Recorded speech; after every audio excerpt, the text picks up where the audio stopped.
Olá pessoal, tudo bem? Estamos hoje em mais um devocional. Nessa semana é todo sobre Apocalipse, as cartas destinadas às igrejas. E hoje nós vamos ler sobre a mensagem a Esmirna, do versículo 8 ao 11.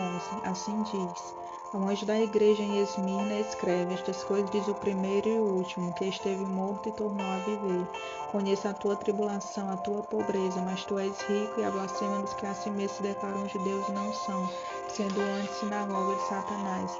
Não temas as coisas que tens de sofrer, que o diabo está para lançar em prisão alguns dentre vós, para seres postos à prova, e tereis tribulação de 10 dias. Ser fiel até a morte, dar-te-ei a coroa da vida. Quem tem ouvidos, ouça o que o Espírito diz às igrejas. O vencedor, de modo nenhum, sofrerá dano da segunda morte.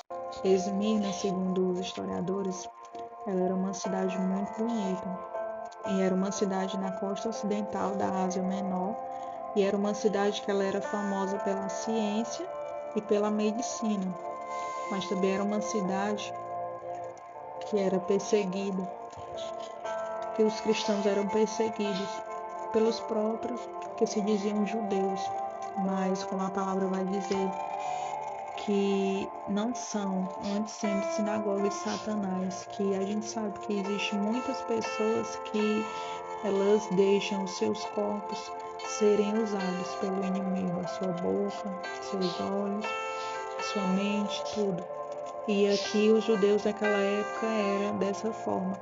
E nós vemos que os cristãos eram totalmente perseguidos, mas o Senhor Jesus se dirige a eles com uma palavra de ânimo, com uma palavra de conforto. Jesus estava se direcionando a uma comunidade que estava passando por conflitos, e as suas palavras são palavras cuidadosas, são palavras de ânimo, são palavras poderosas, palavras de direção, palavras que guiariam aquele povo e que nos guiam até o dia de hoje. Essas palavras, elas guiam a gente até o dia de hoje. E aqui nós podemos ter uma reflexão de que Jesus, ele reconhece o sofrimento da igreja, que ele se importa com o sofrimento das pessoas, que ele não é passivo, ele não está distante, ele não se ausenta no sofrimento. Ele é Emmanuel, a palavra diz que Deus é Emmanuel, o significado é Deus conosco. Então a gente vê também que Jesus elogia esse povo pela fidelidade deles. Ele os consola dizendo que esteve morto e voltou a viver. Mostra segurança para Então Jesus mostra para eles que o Todo-Poderoso está com eles. Jesus mostra que ele se importa com o sofrimento deles. Jesus vai dizer que eles pareciam pobres, mas eles eram ricos porque eles eram fiéis ao Senhor. Espiritualmente, eles eram ricos espiritualmente. Com certeza eles iriam se sentir derrotados lá na frente, mas porque Jesus alertou sobre o que iria acontecer com eles, sobre a tribulação que eles iriam passar. Mas Jesus lhe prometeu a eles não passar pela segunda morte, prometeu a coroa da vida se eles permanecessem fiéis. Isso quer dizer que eles eram fiéis ao Senhor. Então a palavra para nós hoje, para o nosso espiritual, é permanecer fiel no sofrimento, permanecer fiel diante de todo sofrimento, para que não venhamos passar pela segunda morte e venhamos ter a coroa da vida. Então fixe os seus olhos em Jesus, não fixe os seus olhos na dificuldade, pois uma eternidade de paz nos aguarda, e se nós permanecermos fiel, nós não alcançaremos a segunda morte, mas nós teremos vida eterna. Então eu te convido a orar junto comigo. Senhor nosso Deus e nosso Pai, no momento desta oração, Senhor Jesus, eu te agradeço pela oportunidade de aprender mais de Ti nesta palavra, Pai. Que ela possa ficar guardada no nosso coração e na nossa mente, Senhor Jesus. E nos ajuda, Pai, a cada dia dizer não para o pecado, a cada dia dizer não para as dificuldades e continuar olhando para Ti, Senhor Jesus. Continuar olhando para o Senhor, que é o foco, Senhor Jesus. E continuar olhando, Senhor, para os céus, que será, Senhor, a nossa morada eterna, no nome de Jesus, Pai. E possamos permanecer fiel a Ti, Senhor Jesus, e a Tua palavra. No Teu santo nome. Olá pessoal, tudo bem? A paz do Senhor, hoje estamos em mais um devocional e hoje leremos a nossa palavra em Apocalipse, capítulo 2, versículos 12 ao 17. Assim diz: Ao anjo da igreja em Pérgamo escreve: Estas coisas diz aquele que tem a espada afiada de dois gumes. Conheço o lugar em que habitas, onde está o trono de Satanás, porque conservas o meu nome e não negaste a minha fé.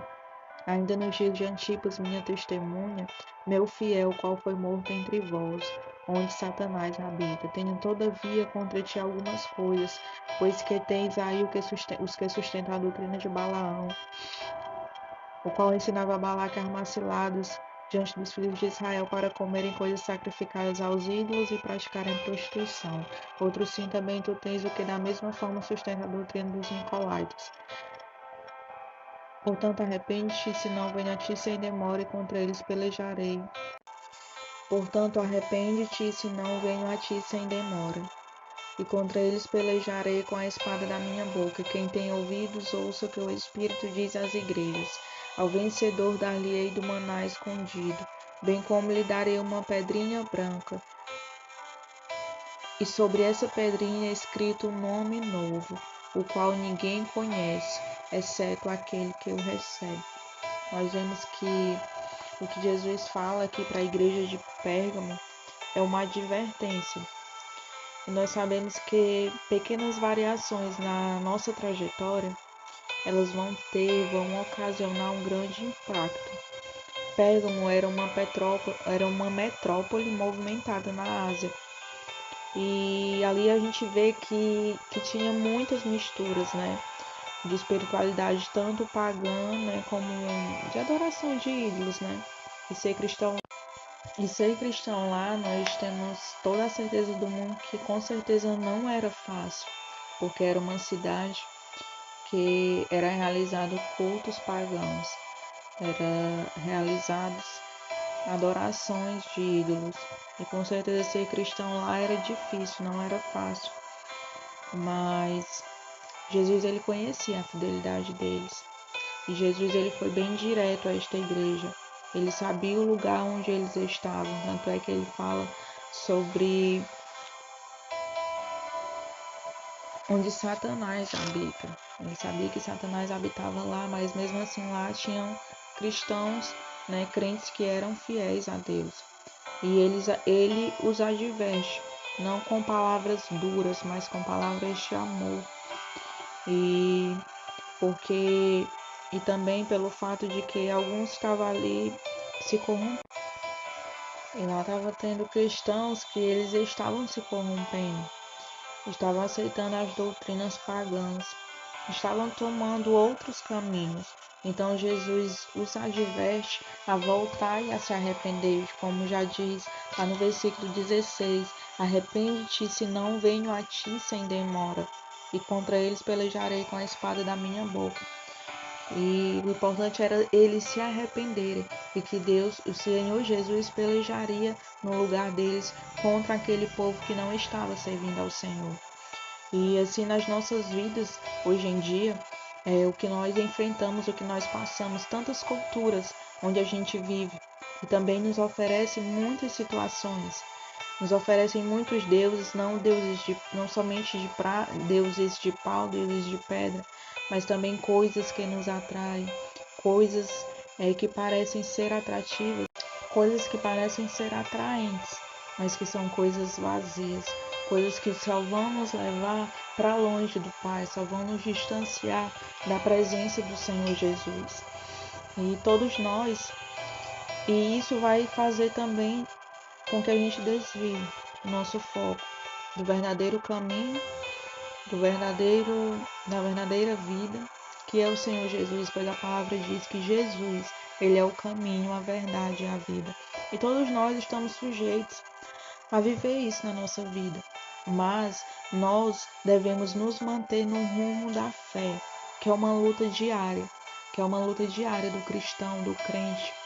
Assim como nós nos alimentamos fisicamente, nós devemos nos alimentar espiritualmente todos os dias para que nós venhamos vencer. E com a ajuda do Espírito Santo e da palavra de Deus, nós conseguimos. Então, com a palavra de Deus e com a ajuda do Espírito Santo, você consegue, eu consigo, nós conseguimos. Quando nós passamos a buscar o Senhor diariamente, nós encontramos forças, nós encontramos refúgio, nós encontramos refrigério, nós encontramos forças para dizer não para o pecado. Então diga não para o pecado, diga não para as tentações, diga não para a cultura do mundo que só te afasta do Senhor Jesus. E diga sim para os céus, diga sim para o Senhor Jesus. E fique atento aos sinais, fique atento às coisas que acontecem ao teu redor. Não deixa ser levado pelas coisas que afastam a nós do Senhor Jesus e do verdadeiro caminho. E a palavra vai nos dizer lá no versículo 17, o que o Senhor fará, o que o Senhor dará para o vencedor, para aquele que vencer as lutas, vencer as tentações, e dará do maná escondido, assim como ele deu para aquele povo no deserto, onde ele os alimentou, ele também nos alimentará. E eu te convido a orar junto comigo nesse momento. Peça ao Senhor força. Senhor, nosso Deus, nosso Pai, eu te agradeço, Senhor, por esse momento desse devocional. Te peço, Senhor, forças. Te peço, Senhor, que o Senhor possa continuar nos dando força para resistir ao mal, para resistir às tentações e continuar, Senhor Jesus, olhando para Ti, continuar olhando para o nosso alvo, que é o céu, meu Pai. Abençoa as nossas vidas. Atende o nosso clamor, Senhor, por favor. Nos abençoa, Senhor Jesus. Fica conosco, Espírito Santo. No nome de Jesus, meu Deus,